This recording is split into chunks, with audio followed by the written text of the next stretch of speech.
إن الحمد لله نحمده ونستعينه ونستغفره ونعوذ بالله من شرور أنفسنا ومن سيئات أعمالنا من يهده الله فلا مضل له ومن يضلل فلا هادي له أشهد أن لا إله إلا الله وأشهد أن محمدا عبده ورسوله قال الله تعالى في كتابه الكريم يا أيها الذين آمنوا اتقوا الله حق تقاته ولا تموتن إلا وأنتم مسلمون اللهم صل على نبينا محمد وعلى آله وأصحابه ومن تبعهم بإحسان إلى يوم الدين. Para hadirin yang dirahmati oleh Allah Subhanahu wa taala, marilah kita pertama-tama memanjatkan puji dan syukur kita kepada Allah Subhanahu wa taala yang banyak melimpahkan karunia-Nya dan juga anugerah-Nya kepada kita semua. Dan tentunya juga semoga salam tercurahkan kepada Nabi yang sangat kita cintai, yaitu Nabi Muhammad sallallahu alaihi wasallam beserta keluarganya, para pengikutnya, ya, tentunya dengan para sahabatnya dan yang selainnya sampai hari yaumil akhir. Nah, para hadirin, insyaallah pada pertemuan kali ini kita akan membahas tentang yaitu berkahnya Al-Qur'an ya, dalam kehidupan sehari-hari kita. Itu tentunya barang siapa yang senantiasa menjaga Al-Qur'anul Karim, itu insyaallah para hadirin keseharian kita akan banyak yang namanya itu perbaikan-perbaikan di dalam kehidupan kita ya. Allah akan mudahkan urusan-urusan dari segala macam kesulitan ya. Allah akan terangkan yang tadinya kita banyak gelisah, akan diberikan ketentraman, dan masih banyak lagi hikmah-hikmah lainnya apabila kita menyertai keseharian kita dengan Al-Qur'anul Karim ya. Nah, biasanya para hadirin, Al-Qur'an ini melekat di setiap hari itu di bulan Ramadan ya. Sampai ada program khatam di 30 hari. Nah, sebenarnya itu tidak hanya di bulan Ramadan saja ya. Ramadan ini adalah bulan pendidikan yang dimana kalau kita bisa menerapkan di bulan tersebut, kita berharap bisa kita lanjutkan di bulan-bulan berikutnya ya. Karena para ulama, para hadirin mengatakan ketika kita mengerjakan suatu amalan, ciri-ciri amalan itu diterima adalah amal tersebut bisa berdampak kepada diri kita atau membekas. Jadi tidak ada musimnya ya. Seperti membaca Al-Qur'an, seperti infak, seperti sedekah, atau seperti ibadah-ibadah lainnya baik wajib ataupun juga sunnah, itu tetap kita senantiasa giat hatta ya'tiyaqal yakin, sampai datang hari kematian ya. Jadi ciri-ciri amalan tersebut diterima itu kita bisa dan mudah untuk mengerjakan amalan-amalan di hari-hari berikutnya. Kalau hanya musiman, ditakutkan para hadirin amalan tersebut itu karena terpaksa atau mungkin karena tidak ikhlas ya, atau karena dan ini dan itu, dan takutnya tidak diterima oleh Allah Subhanahu wa taala. Ya, maka salah satunya itu Al-Qur'anul Karim. Kita berharap itu di setiap harian kita bisa menyertakannya terus. Kita bisa membacanya terus, bahkan kita bisa mentadaburinya terus di setiap harian kita ya. Karena kita mengetahui hadis yang masyhur ya, yang sering kita dengar, alif lam mim itu bukan satu huruf, tapi alif satu huruf, lam satu huruf, dan mim satu huruf, dan setiap hurufnya dilipatkan menjadi berapa? 10 kebajikan ya. Bisa kita bayangkan para hadirin, kalau kita jaga terus setiap hari, terlebih lagi kita programkan di setiap ba'da shalah kita baca Al-Qur'an ya, maka berapa banyak kebaikan dari satu amalan saja. Dari membaca Al-Qur'an itu kita sudah mendapat, misalnya kita targetkan tidak usah banyak-banyak ya. Misalnya kalau di bulan Ramadan karena ada program khatam misalnya ya, itu per setiap sholat fardu kita membaca 2 lembar biar dapat 1 juz setiap harinya. Nah, maka coba kalau di sehari-harian biasa, kalau memang berat, kita mulai dengan yang ringan, 1 halaman. 1 halaman itu sudah ada berapa huruf ya, dikali dengan 10 kebajikan.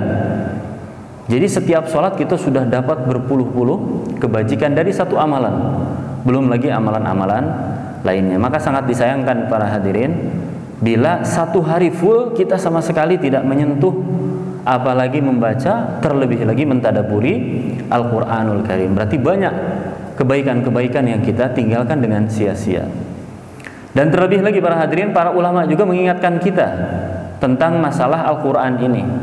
Kita harus takut ketika sehari, 2 hari, 3 hari, bahkan sampai naudzubillah berhari-hari kita tidak ditakdirkan untuk membuka lembaran yang mulia ini, kitabullah, yaitu Al-Qur'anul Karim. Ya, mungkin saja ketika kita mau buka ada telepon, ya. Ketika kita udah buka nih, mau membaca, anak kita nangis. Ya. Ketika kita berangkat untuk belajar ngaji bersama, naudzubillah ada kecelakaan ini dan itu dan segala macam. Allah halangi terus. Nah, ini yang harus kita takuti para hadirin oleh para ulama. Jangan sampai, ya, ketika kita mau mengamalkan suatu amalan yang luar biasa agung ini, bahkan banyak sekali kebajikannya, itu Allah halangi. Ditakutkan kita tidak diizinkan untuk membaca kitabullah, yaitu Al-Qur'anul Karim. Maka ketika kita diberikan kesempatan untuk membuka lembaran yang mulia ini, yaitu Al-Qur'anul Karim, jangan sia-siakan. Terlebih lagi hadis Rasulullah lainnya. Ya, jangan sampai waktu kosong ini nikmatan maghbun, ya. Banyak nikmat yang manusia ini sia-siakan atau lupakan, kata Rasulullah. Di antaranya ketika diberikan waktu luang, dia sia-siakan. Nanti ketika datang waktu sempit, sibuk dengan dunia ini itu segala macamnya, anak sudah banyak, ya. Kemudian juga mengurus orang tua ini, sehingga sudah tidak bisa lagi membaca Al-Qur'anul Karim. Salah satunya adalah mensia-siakan waktu kosong. Nah, maka ketika kita diberikan waktu kosong, kita manfaatkan para hadirin, salah satunya dengan membaca Al-Qur'anul Karim ini, ya. Terlebih lagi para hadirin, sekarang alhamdulillah, ya, di handphone kita sudah bisa download Al-Qur'an. Kemudian juga di perjalanan kita bisa melihat di tip mobil kita, ya. Bahkan di kantor pun juga alhamdulillah ada radio-radio yang sunnah, kita bisa mendengar radio Roja, ya, atau radio-radio lain yang memang sesuai manhaj salaf. Itu bisa kita dengarkan dan kita ikuti, ya. Kita bayangkan tadi para hadirin, untuk memotivasi alif lam mim saja kita sudah mendapatkan 30 kebajikan, apalagi kita merutinkan setiap hari kita membaca Al-Qur'anul Karim. Ya, maka para hadirin, buku ini menjelaskan, ya, tentunya judul aslinya Afala Yatadabbarun Al-Qur'an, ya, dari ayat Al-Qur'an, ditulis oleh Asma binti Rashid Ar-Ruwaisyid, ya. Menulis tentang bagaimana cara nantinya setelah kita membahas tentang muqaddimah keutamaan Al-Qur'anul Karim ini, bagaimana cara agar kita ini bisa mentadaburi Al-Qur'anul Karim, ya. Karena para hadirin banyak, ya, mudah-mudahan tidak di antara kita dari kalangan kaum muslimin itu membaca Al-Qur'an itu seperti hanya membuka lembaran biasa saja. Ya, dia membaca, selesai, sudah tutup. Setiap hari seperti itu, tidak ada sama sekali naudzubillah asar atau dampak kepada dirinya.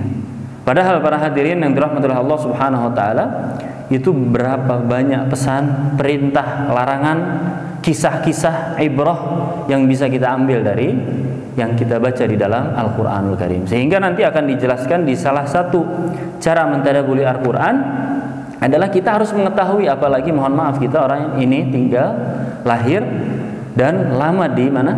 Di Indonesia, ya. Mohon maaf, mungkin dalam segi bahasa Arabnya terkendala. Sehingga perlulah kita membaca artinya agar kita tahu apa sih pesan dari yang kita baca ini, ya.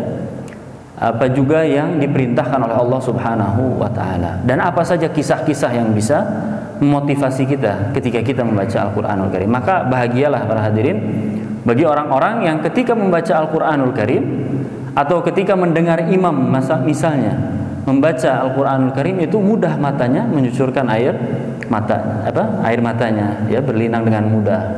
Itu salah satunya dia faham. Kita bisa mendengar di Masjid Nabawi atau juga imam-imam di negara kita Indonesia, ya. Itu ketika membaca ayat-ayat tentang azab, kisah-kisah tentang bagaimana azab Allah itu sangat pedih, ya, sangat besar, baik kepada contohnya kaum Nabi Musa, ya, ataupun juga kaum nabi-nabi yang lain yang diutus oleh Allah Subhanahu wa taala. Itu dijelaskan dalam kisah di dalam Al-Qur'anul Karim. Itu para imam biasanya mengetahui arti dan menangis. Sehingga para makmum pun yang mengetahuinya akan menangis. Sehingga insya Allah dari hal tersebutlah para hadirin bisa memberikan dampak, ataupun juga menjadi tadinya dia luput atau melakukan suatu hal sebelum dia mengerjakan sholat, kemudian karena dia tahu arti yang dibaca oleh imam, sehingga dia jadi terevaluasi. Oh, barusan saya melakukan hal ini, dan diingatkan oleh ayat-ayat Al-Quran yang dibaca oleh imam, sehingga dia perbaiki setelah mengerjakan salat. Sehingga erat kaitannya para hadirin dengan firman Allah, perintah Allah dan Rasulnya, innas salata tanha anil fahsya'i wal munkar. Sungguhnya salat itu mencegah dari kekejian dan kemungkaran. Salah satunya adalah kita mengetahui pesan, arti atau mentadaburinya, menghayati betul-betul apa yang dibaca oleh imam atau yang dibaca juga oleh kita, sehingga ketika kita selesai sholat, perlakuan-perlakuan buruk, dosa-dosa yang mungkin kita luput sebelum kita melakukan sholat kita lakukan, itu kita bisa segera untuk melaksanakan apa? Taubat kepada Allah Subhanahu wa ta'ala. Nah, kita bahas muqaddimah terlebih dahulu para hadirin yang dirahmati oleh Allah Subhanahu wa ta'ala. Tentunya Allah menurunkan Al-Quran sebagai cahaya yang tidak padam pelitanya dan sebagai jalan yang tidak akan tersesat siapa yang menitinya. Ia adalah bahan bakar keimanan, sumber ilmu, lautan yang tak bertepi, obat segala penyakit, tali Allah Ta'ala yang kuat, pelajaran yang bijaksana, dan jalan yang lurus, ya. Jadi Masya Allah para hadirin, dalam Al-Quranul Karim ini bisa dibilang paket komplit, semua ada, ya.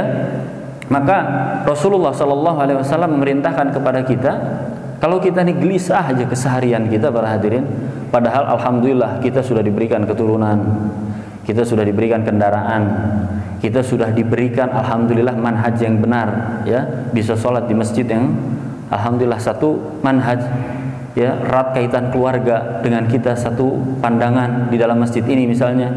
Begitupun juga istri yang cantik, yang solehah, alhamdulillah, kerjaan yang mapan, tapi masih aja gelisah di dalam kehidupan kita, sulit tidur dan yang lainnya. Coba kita persering baca Al-Quranul Karim, insya Allah para hadirin, kegelisahan, ya, ataupun juga gundah gulina dan semuanya itu akan dihilangkan dari diri kita, sehingga kita akan nyaman, ya. Bukan dengan para hadirin foya-foya. Ada orang yang ketika diberikan apa kegelisahan dalam hatinya, dia diganti dengan apa urusan dunianya lagi. Dia traveling sampai ke luar negeri, menghabiskan duit sampai ratusan juta terkadang. Kita bisa lihat di televisi. Bahkan dia sampai mengucurkan dana untuk beli mobil, untuk memberikan kepuasan. Bahkan ada yang lebih buruknya lagi, naudzubillah, dia naik ke atas gedung. Ya, kita suka lihat ya, orang-orang dari barat itu naik ke atas gedung untuk apa itu? Untuk menghilangkan stres, ya, atau untuk menghilangkan kepuasan dalam dirinya. Nah, kita alhamdulillah berhadirin, dalam agama Islam kita hanya diajarkan untuk membaca, membuka, mentadaburi, menghayati Al-Quranul Karim, yang dimana di dalamnya sudah dijanjikan oleh Allah dan Rasulnya kita akan diberikan ketenangan, ketentraman, ya, kunci dalam segala hal ketika kita dalam menghadapi kesulitan, ya. Kemudian para hadirin yang dirahmati oleh Allah Subhanahu wa ta'ala, Kitabullah ini juga tidak ubahnya ruh bagi kehidupan dan cahaya yang menerangi jalan. Siapa yang tidak membacanya dan mengamalkannya, pada hakikatnya ia tidak hidup para hadirin. Ya, jangan sangka para hadirin orang yang alhamdulillah diberikan rezeki yang melimpah segala macamnya. Ya, kita bisa lihat orang-orang non muslim itu Allah berikan dunianya. Akan tapi pada dasarnya ia tidak hidup. Tidak ada kepuasan di dalam dirinya. Ya, tidak ada kebahagiaan yang hakiki sebagaimana yang dijanjikan oleh Allah bagi orang-orang yang membaca Al-Quran.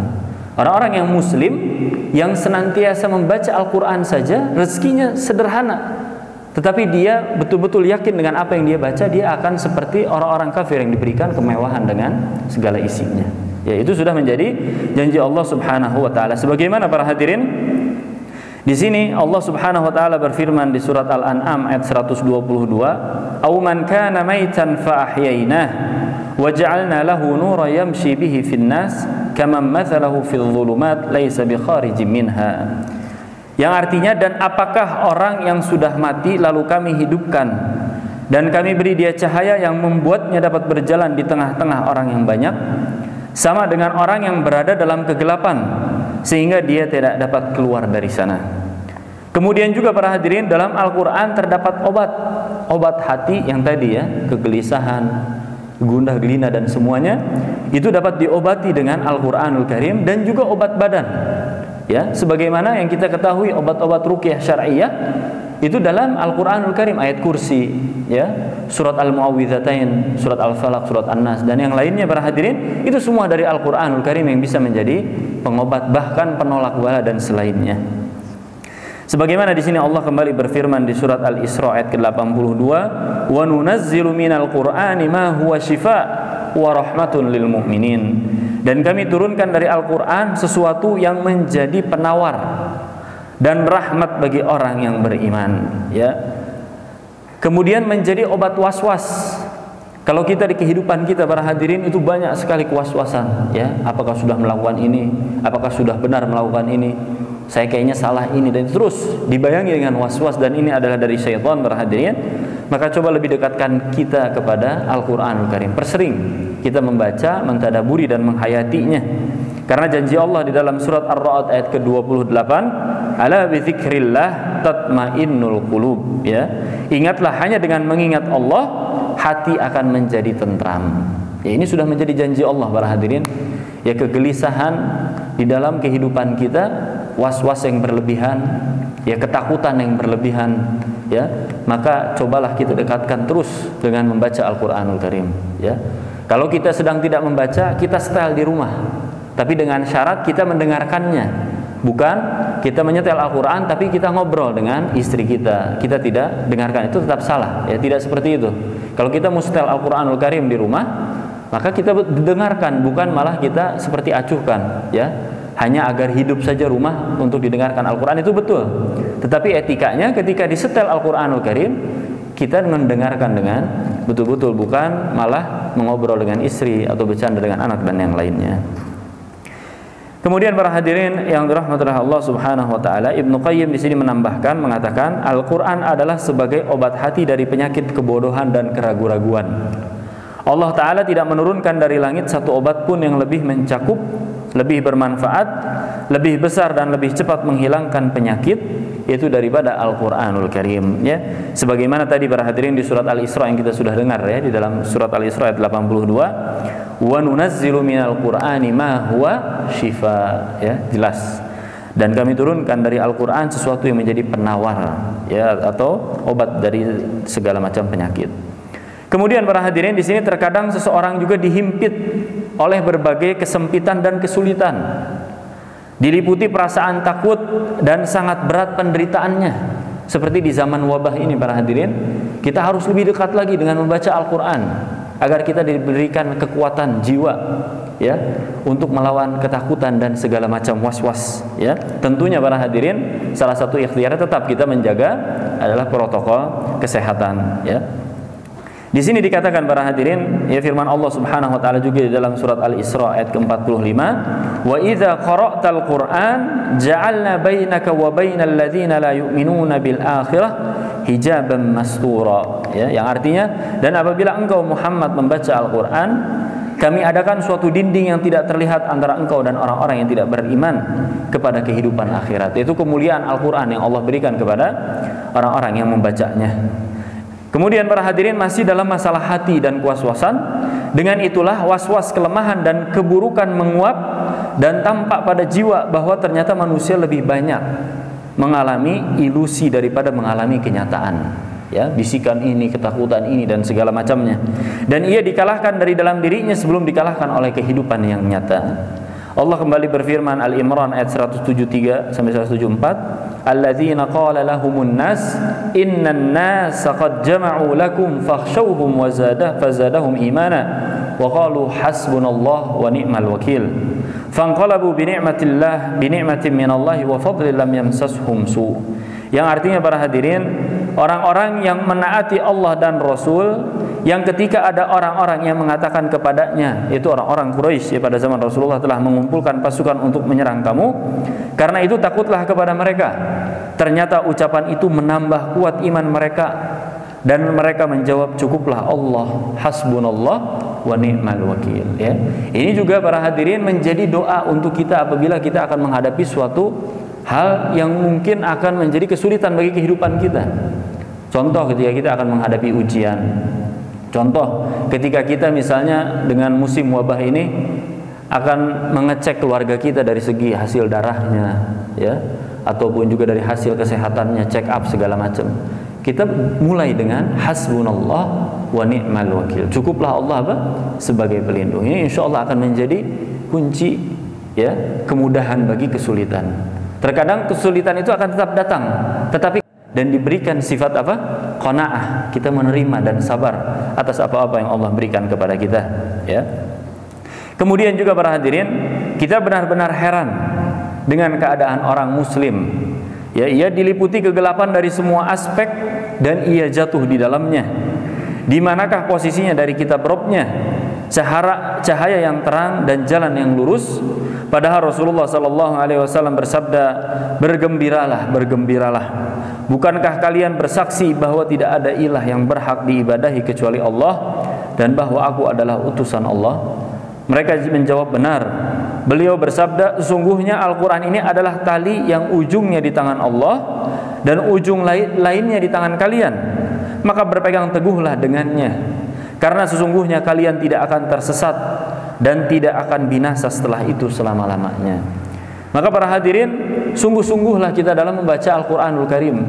Terkadang para hadirin ketika kita mohon maaf sudah berumur, kemudian ada yang mengajak untuk mempelajari Al-Quranul Karim. Maaf, saya sudah tidak mampu lagi untuk membaca Al-Quranul Karim. Ya, tidak ada batasan umur para hadirin. Terlebih lagi Al-Quran ini tadi kita dengar, ya begitu banyak keutamaan, sangat sayang kalau kita masih belum bisa, mohon maaf, membaca Al-Quranul Karim. Berapapun umur kita, usahakan untuk terus dan terus untuk belajar membaca Al-Quranul Karim. Ya, karena pentingnya keseharian kita disertai dengan kitabullah yang agung ini, yaitu Al-Quran Al-Karim. Kemudian para hadirin, dengan mengembannya dan menjaga batasan-batasannya, maka beruntung dan gembiralah yang akan diraih olehnya. Karena inilah keutamaan dan kemuliaan yang tertinggi, ya. Karena Nabi sallallahu alaihi wasallam bersabda, "Khairukum man ta'allama al-Qur'an wa 'allamah." Sebaik-baik kalian adalah yang belajar Al-Qur'an dan yang mengajarkannya. Ya, ini menjadi motivasi untuk kita para hadirin. Berapapun umur kita, tetap kita terus dan terus belajar. Setelah kita mendapatkan ilmunya, kita ajarkan baik kepada istri kita, kepada keluarga kita, ya, ataupun kepada orang-orang yang ada di sekitar kita. Karena janji tadi dari Allah dan Rasulnya adalah menjadi sebaik-baik dari di antara kita. Itu khairukum man ta'allama al-Qur'an wa 'allamah. Orang yang mempelajari Al-Qur'an dan mengajarkannya. Ditambah lagi di sini oleh firman Allah para hadirin di surat Yunus ayat ke-58, "Qul bi fadlillahi wa bi rahmatihi fabidzalika falyafrahu huwa khairum mimma yajma'un." Ya. Katakanlah Muhammad, dengan karunia Allah dan rahmatnya, hendaklah dengan itu mereka bergembira. Itu lebih baik daripada apa yang mereka kumpulkan. Maka para hadirin, salah satu karunia dan nikmat Allah yang sangat besar yang diberikan kepada kita adalah kita bisa mempelajari, membaca, mentadaburi dan menghayati Al-Quranul Karim. Jadi kalau naudzubillah belum diberikan hal tersebut, kita cari terus. Karena ini adalah salah satu nikmat atau karunia yang terbesar yang Allah berikan kepada kita, ya. Jadi sangat disayangkan para hadirin kalau ada keluarga kita atau anak-anak kita, ya, yang masih sudah umur, mohon maaf, sudah 10 tahun, itu belum sama sekali bisa membaca Al-Quranul Karim, atau belum bisa membaca, menghafal Al-Fatihah yang menjadi Ummul Quran, ya, ibunya Al-Quran. Sebagai pembuka itu belum dihafal padahal sudah umur 10 tahun. Ini banyak terjadi, ya. Bahkan para hadirin, ketika saya kuliah saja di luar negeri, ya, saya tidak sebutkan negaranya, tapi di situ dominan memahami bahasa yang ada di Al-Quranul Karim ini, banyak dari mereka yang masih terbata-bata. Padahal mereka lahir dengan bahasa mereka. Jadi Al-Quran ini memang harus dipelajari, ya. Tidak bisa dengan sendirinya kita membaca, mempelajari, mentadaburi dan menghayatinya. Jadi kita betul-betul sebagaimana yang Rasulullah tadi katakan, khairukum man ta'allamal Qur'an wa 'allamah, yaitu orang yang mempelajari Al-Qur'an dan mengajarkannya, ya. Nah, sekarang kita masuk para hadirin yang dirahmati oleh Allah Subhanahu wa taala, yaitu hal-hal yang dapat membantu untuk tadabbur Al-Qur'an. Ya, agar kita bisa masuk ke dalam golongan orang-orang yang senantiasa membaca Al-Qur'anul Karim. Karena para hadirin, ibadah pada dasarnya ya bukan hanya membaca Al-Qur'anul Karim, karena membaca Al-Qur'an, menghafal, mentadaburi ini adalah salah satu ibadah juga. Ya, dalam konteks umum ibadah, kalau kita mau menghayatinya, mentadaburinya, menikmatinya, kita harus mengetahui dulu ilmunya. Ilmu apa aja sih yang ada di dalam ibadah yang akan kita jalani ini. Contoh sholat. Kalau kita tidak menghayati sholat tersebut, kita tidak mengetahui keutamaan dari sholat tersebut, maka kita akan melaksanakan rutinitas pada sebagian umumnya, seperti kita cari nafkah, seperti kita mencari dunia yang fana, yang tidak ada membekas sama sekali ke dalam diri kita. Begitupun juga ketika kita menjalani puasa, ya, kita hanya terpatok 30 hari ini di bulan Ramadan. Setelah selesai sudah selesai, tidak ada bekas sama sekali, karena kita tidak apa? Kita tidak memahaminya, mentadaburinya, dan menghayati pada ibadah-ibadah yang kita jalani. Sehingga bagaimana mungkin kita akan menikmati ibadah tersebut? Sehingga untuk kita menikmati hal-hal tersebut atau ibadah yang akan kita jalani, kita harus mengetahui ilmu-ilmunya. Apa aja sih yang ada di dalam ibadah tersebut? Keutamaannya itu apa? Larangan-larangannya itu apa? Sehingga ketika kita membaca contoh Al-Quran, kita tahu, oh, baru saya berasa lapang dada nih dengan membaca firman Allah Subhanahu wa Ta'ala. Maka akan ketagihan dan menyesal nantinya kalau kita luput satu hari saja untuk tidak membaca Al-Quranul Karim. Nah, salah satunya para hadirin, yaitu bagaimana cara-cara, baik itu misalnya di dalam ibadah Al-Quran, mentadaburinya. Kemudian sholat, bagaimana cara khusyuknya agar kita bisa khusyuk sholat, ya. Kemudian juga masalah puasa, bagaimana kita agar bisa menjadi itu as-siyamu junnah, puasa ini sebagai perisai, bagaimana bisa hal tersebut menjadi tercapai di dalam puasa kita. Begitupun juga zakat, sedekah, ya, yang kita ketahui inna sedekah tudfiul khati'ah kama yudfiul ma'un nar. Sedekah itu seperti air yang memadamkan api, itu memadamkan banyak kesalahan, sehingga akan termotivasi kita semakin banyak mengeluarkan sedekah di jalan Allah Subhanahu wa Ta'ala. Karena apa? Karena kita ingin dosa-dosa kita ini semakin banyak dihapus oleh Allah Subhanahu wa Ta'ala. Yaitu para hadirin, agar tentunya kita betul-betul menikmati, ya, tidak tergesa-gesa, ya. Karena berapa banyak para hadirin dari kaum muslimin yang ketika membuka lembaran yang mulia ini tergesa-gesa, kadang kita dekatkan kuping kita saja, itu seperti tidak membaca Al-Quranul Karim, misalnya. Ataupun juga misalnya ketika zikir, ya, seperti tergesa-gesa ingin selesai. Begitupun sholat, ya, seperti ayam mematuk makanan. Itu karena apa para hadirin? Karena dia mungkin tidak mengetahui ilmu yang ada dalam ibadah-ibadah tersebut, sehingga dia tidak menghayatinya, mentadaburinya, ataupun juga betul-betul, ya, mengkhusyukkan ibadah-ibadah tersebut. Nah, di antara para hadirin cara atau hal-hal yang dapat membantu untuk tadabbur Al-Quran, yaitu yang pertama, tentunya yang paling utama, dan ini dalam semua ibadah sebenarnya, itu adalah ikhlas, ya, dalam niatnya. Ikhlas adalah asas keabsahan amal dan ibadah. Ya, seseorang kalau mau memulai suatu ibadah, maka menjadi pondasi itu ibadah agar diterima, apa yang pertama? Ikhlas. Kalau dia sudah menjalani ibadah tersebut sesuai dengan tuntunan Rasulullah, bacaannya, gerak-geraknya, segala macamnya sudah sempurna sesuai dengan apa yang Rasulullah ajarkan dalam segi perbuatan, ya, tetapi dia tidak ikhlas, percuma para hadirin, tidak diterima oleh Allah Subhanahu wa Ta'ala ibadah yang dia jalani pada saat itu, ya. Bahkan na'udzubillah, ditakutkan bisa menjadi dosa baginya, karena dia menjalankan ibadah tersebut bukan karena apa? Bukan karena Allah Subhanahu wa Ta'ala. Ya, jadi ikhlas dalam niat ini menjadi asas keabsahan dalam suatu ibadah apapun, terutama yaitu membaca Al-Quranul Karim, ya. Maka oleh karena itu para hadirin, setiap orang yang hendak membaca Al-Quran hendaknya memurnikan niatnya dalam mentadaburi dan memahaminya. Pembaca Al-Quran tidak akan mendapatkan manfaat. Nah, ini hati-hati para hadirin. Kalau kita tidak ikhlas membaca Al-Quran, maka bagaimana kita akan mentadaburinya? Ya, manfaatnya aja tidak akan kita dapatkan di dalam Al-Quran. Yang dimana tadi syifa sebagai penawar, ya, kemudian menjadi penentram hati kita. Itu bagaimana akan kita dapatkan kalau kita tidak memulai dengan ikhlas di dalam niat ketika kita membaca atau membuka lembaran Al-Quran ini. Maka ikhlaskan, ya, para hadirin, niat kita agar tentunya kita mendapatkan manfaat dan kemaslahatan ketika kita membaca Al-Quranul Karim. Kemudian para hadirin, niatnya di sini bukanlah agar lebih tinggi kedudukannya. Sebagaimana yang kita tahu juga, ya, para hadirin, hadis yang masyhur juga, yang sangat terkenal, yang sangat panjang, yang menjelaskan 3 orang yang nanti di hari akhir para hadirin, itu semuanya 3 orang ini tidak masuk ke dalam surga, padahal amalan yang dia kerjakan adalah amalan-amalan ahli surga. Ada yang jihad, ya, ada yang senantiasa menginfakkan hartanya di jalan Allah, dan salah satunya adalah orang yang membaca Al-Quran atau memahamkan orang Al-Quranul Karim, ya, tetapi dia ingin apa? Bukan karena untuk dirinya atau mengikhlaskan niatnya karena Allah Subhanahu wa taala, semata-mata ingin disebut qurra, orang yang pandai membaca Al-Quranul Karim, ya. Sehingga hati-hatilah ketika kita membaca Al-Quranul Karim, jangan sampai tergoyah niat kita. Bahkan di hadis tersebut dikatakan para hadirin, itu bukan pahala yang diberikan, padahal tadi kita tahu, ya, 1 huruf 10 kebajikan, belum lagi menjadi penentram, belum lagi menjadi penawar, masih banyak keutamaan. Tetapi bukan keutamaan yang diberikan sama Allah Subhanahu wa taala di hari akhirat. Apa yang diberikan?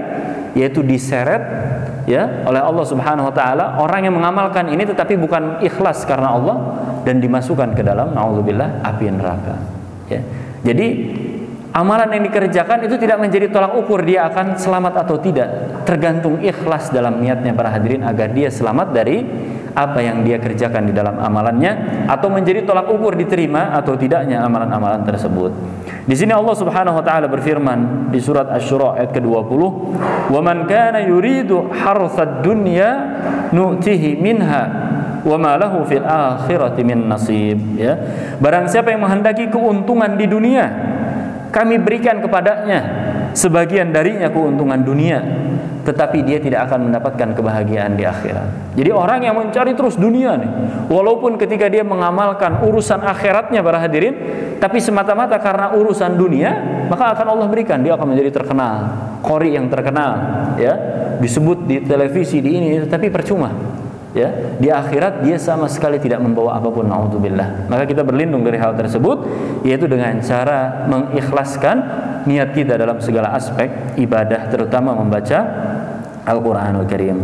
Di sini Nabi SAW juga bersabda, "Man ta'allama ilman mimma yubtagha bihi wajhullah, la yata'allamuhu illa liyusiba bihi 'ardan minad dunya, lam yajid 'arfal jannah yaumal qiyamah." Ya. Yang artinya para hadirin, barang siapa, ya, kita simak betul-betul para hadirin, yang semestinya dicari karena mengharapkan wajah Allah, tetapi ia mencarinya karena menginginkan keuntungan dunia semata, maka ia tidak akan mendapatkan wangi surga, nauzubillah, pada hari kiamat. Ya, padahal kembali lagi ke hadis Rasulullah, amalannya mulia semua, jihad, membaca Al-Quran, mengajarkan Al-Quran kepada orang, ya, yang dimana sabda Rasulullah, khairukum, sebaik-baik dari kalian, tetapi ikhlasnya salah, tidak di dalam niat diikhlaskan untuk Allah, maka sia-sia, nauzubillah, ya, menjadi sirna. Kemudian Ibnu Abbas juga para hadirin radhiyallahu anhu, semoga Allah meridhai keduanya, mengatakan seandainya pembaca Al-Quran mengambilnya dengan haknya dan apa yang patut baginya, niscaya Allah mencintai mereka. Akan tetapi dengan Al-Quran itu mereka berniat mencari dunia, ya, sebagaimana yang kita dengarkan tadi para hadirin, maka Allah membenci mereka dan mereka akan hina di hadapan manusia, nauzubillah. Kemudian yang kedua para hadirin yang dirahmati Allah Subhanahu wa taala, mengagungkan Allah dan mencintainya, ya.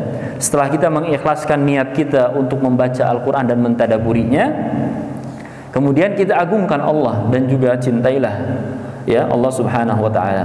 Di sini Ibnu Mas'ud, semoga Allah meridhainya, mengatakan, janganlah seorang hamba bertanya pada dirinya kecuali tentang Al-Quran. Jika ia mencintai Al-Quran, maka ia mencintai Allah dan Rasulnya, ya. Maka para hadirin, dalam hal mencintai Al-Quran ini kita harus sisihkan, bahkan tinggalkan, yaitu adalah lawan dari Al-Quran adalah apa? Musik, ya, dan semisalnya. Orang yang masih suka dengan musik, maka akan sulit untuk bersatu hatinya dengan Al-Quranul Karim. Dia tetap mungkin membaca Al-Quran, tetapi dia akan seperti lewat saja, membuka tanpa ada asar, tanpa ada dampak yang menjadi perubahan di keesokan harinya atau di kehidupan-kehidupan selanjutnya. Karena apa? Karena di sela-sela harinya dia masih sertakan kehidupannya dengan lawan dari Al-Quran tersebut yang Allah larang dan haramkan, yaitu adalah musik. Sehingga bagaimana mungkin orang itu akan mencintai Al-Quran dan dicintai oleh Allah Subhanahu wa taala karena dia masih menyertakan apa lawan dari apa yang Allah cintai, itu Al-Quranul Karim, ya. Sehingga harus betul-betul kita tinggalkan kalau memang kita ingin mengagungkan Allah dan mencintainya agar kita mampu mentadaburi Al-Qur'anul Karim. Kaitannya bagaimana para hadirin? Kaitannya tadi, ya. Kalau Allah Subhanahu wa taala cinta kepada kita, maka kita akan mudah untuk mentadaburi Al-Qur'anul Karim. Kita akan mudah, ya. Sebentar saja kita tidak membaca Al-Qur'an, maka kita seperti gelisah, ya. Kemudian juga hal-hal lainnya, ya. Nah, itu adalah cinta Allah Subhanahu wa taala kepada hambanya. Kemudian sudah masuk.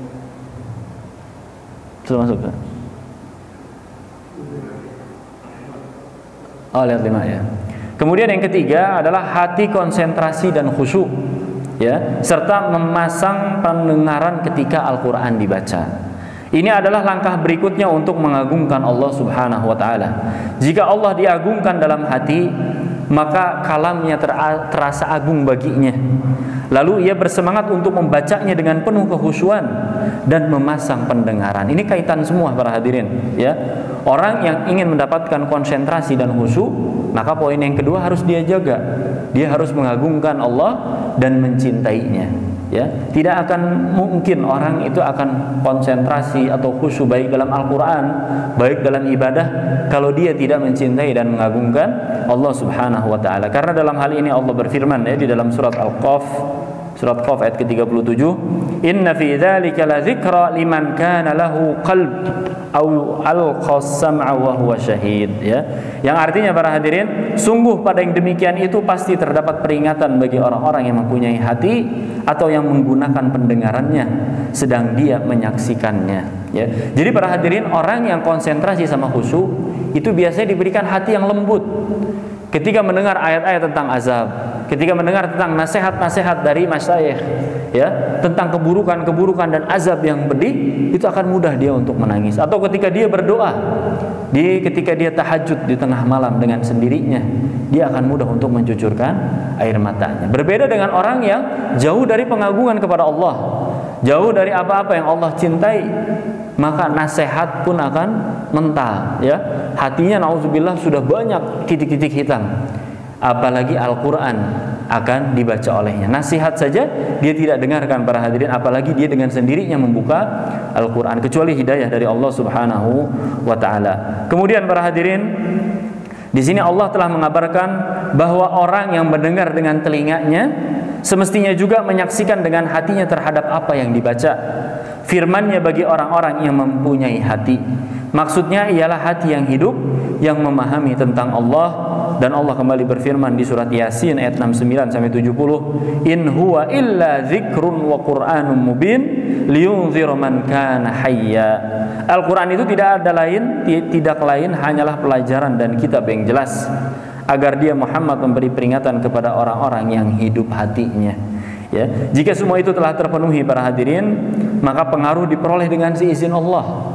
Ya, ketika poin yang pertama, ikhlaskan niat kita agungkan dan cintai Allah Subhanahu wa taala, kemudian disertai dengan khusyuk dan konsentrasi, maka kita akan melihat dampak para hadirin akibat atau dari kita mentadaburi Al-Qur'anul Karim ini, ya. Kita akan mudah untuk mendengar atau mengajak atau langsung, ya, tanpa mikir lagi kalau ada ajakan dari Allah Subhanahu wa taala dan Rasulnya, ya, ataupun juga manfaat-manfaat lainnya. Di sini yang terakhir sebelum masuk ke poin 4 dan kita dengarkan azan dulu, ya. Muhammad ibn Ka'ab mengatakan, "Sungguh aku membaca Idza Zulzilat dan Al-Qari'ah dengan mengulang-ulanginya dan memikirkannya, hal itu lebih aku sukai daripada aku membaca Al-Quran semalaman." Ya, karena apa? Karena memahami arti dan makna dan ditadaburi daripada pesan yang ada di dalam Al-Quranul Karim tersebut. Ya, kita dengarkan azan dulu baru kita lanjutkan sedikit lagi. Alhamdulillah wassalatu wassalamu ala Rasulillah. Kita lanjutkan beberapa poin lagi sedikit para hadirin. Yang keempat yaitu adalah taubat dan jauh dari kemaksiatan. Ya, ini salah satu cara agar kita bisa mentadaburi Al-Qur'anul Karim. Allah Subhanahu wa taala berfirman di surat Al-Mutaffifin ayat yang ke-14, "Kalla bal rana ala qulubihim ma kanu yaksibun." Sekali-kali tidak demikian. Sebenarnya apa yang selalu mereka usahakan itu menutup hati mereka. Para ulama mengatakan para hadirin, ar-ran dalam surat Al-Mutaffifin ayat ke-14 ini, yaitu penutup adalah dosa yang bertumpuk. Ya, dalam hadis lain dijelaskan para hadirin oleh Rasulullah SAW, itu orang kalau banyak melakukan dosa, banyak titik-titik hitam di hatinya. Ya, semakin banyak dia melakukan dosa, ya, tidak diseling atau tidak disudahi dengan taubat, salah satunya adalah membaca Al-Quran, maka akan semakin banyak nantinya titik-titik hitam dan menutupi, sehingga dia akan semakin jauh dan jauh dari Al-Quranul Karim ini, kitab yang mulia. Ya, sehingga para hadirin, bertaubatlah dan banyak-banyaklah kita beristighfar kepada Allah Subhanahu wa taala. Salah satu ulama yaitu Ibnu Qayyim rahimahullah di dalam kitabnya Madarijus Salikin, para hadirin, yang menjelaskan tentang macam-macam taubat. Ya, jadi taubat ini bukan hanya untuk seorang pendosa saja. Terkadang ada sebagian dari kaum muslimin yang ketika disuruh bertaubat, dia marah dan kesal. Saya ini bukan pendosa. Padahal para hadirin, dari taubat ini dia bisa banyak melakukan hal-hal yang mungkin dia tidak ketahui yang dia lakukan. Sehingga dengan dia memperbanyak istighfar kepada Allah Subhanahu wa taala, dia akan semakin terus dihapuskan titik-titik hitam di hatinya, sebagaimana yang Allah firmankan tadi para hadirin, kalla bal rana ala qulubihim. Ya, penutup di hatinya tersebut itu akan dikikis dan hilang, sehingga apa? Mampu mentadaburi dan menghayati bacaan yang mulia ini, itu adalah Al-Qur'anul Karim. Ya, terkadang juga para hadirin, taubat ini harus kita sertakan di dalam setiap saat. Bahkan kalau kita sadari para hadirin, dari setiap sholat saja, ya, 5 waktu itu sudah diperintahkan kita setiap waktunya itu untuk 3 kali kita membaca istighfar. Ya, karena apa para hadirin? Padahal kita baru mengerjakan sholat, ibadah yang mulia. Karena ditakutkan, kata Ibnu Qayyim di dalam kitabnya tadi, mungkin dalam hal ibadah kita ada yang tidak sesuai dengan apa yang Allah perintahkan. Mungkin kita tidak khusyuk, mungkin kriterianya ada yang salah, sehingga ditutup dengan apa tadi? Dengan istighfar 3 kali, astagfirullah, astagfirullah, astagfirullah. Mudah-mudahan ibadah yang ada yang salah yang kita kerjakan tadi dalam sholat misalnya, salah satu contoh saja, itu akan dihapuskan oleh Allah Subhanahu wa taala. Ya, jadi Masya Allah, Maha Ar-Rahman Ar-Rahim para hadirin, sebagaimana asma Allah, asma dan sifatnya, kasih sayang kepada para hambanya. Dia sudah diberikan amalan yang mulia, sholat mulia para hadirin, dihapuskan dosa, dinaikkan derajat kita, ditambah lagi dengan amalan lainnya untuk menutupi kesalahan-kesalahan pada ibadah tersebut, yaitu agar kita beristighfar dan bertaubat kepada Allah Subhanahu wa taala. Maka malulah kita ketika kita banyak diberikan kesempatan, diberikan tempat-tempat dan kesempatan yang banyak ini para hadirin, diantaranya adalah Al-Quran ini, maka malulah kita kalau kita masih menyia-nyiakan, yang dimana mudah sekali.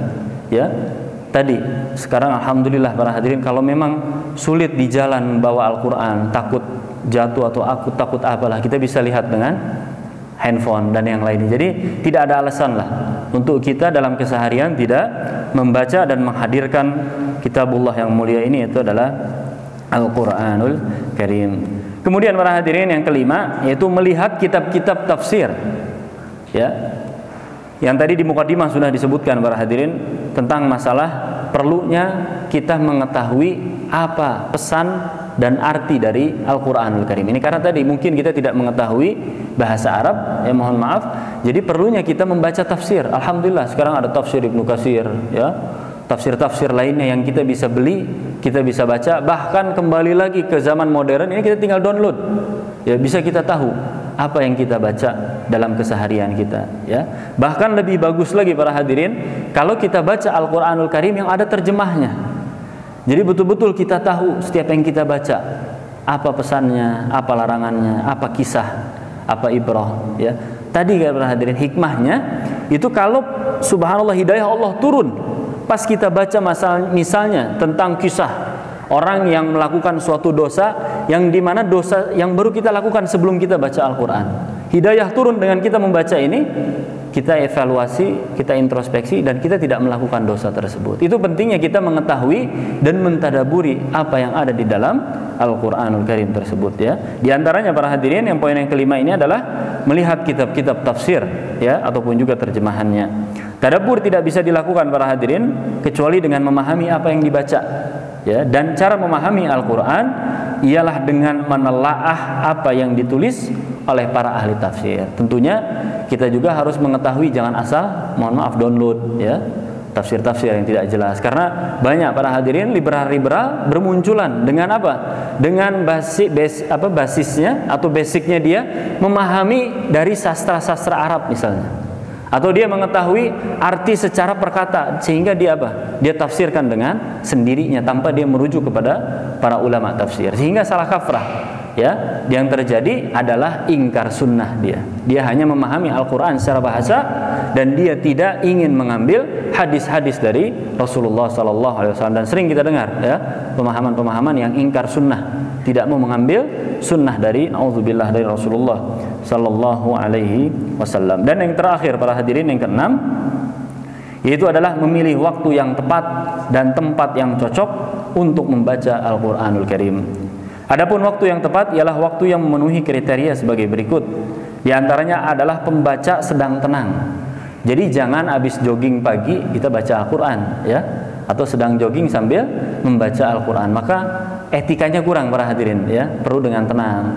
Karena tadi kita ingin mencapai tadabbur Al-Quranul Karim, sehingga kita perlu dengan tenang ya, dalam keadaan yang stabil. Kemudian yang kedua adalah benak dan pikirannya pun tenang.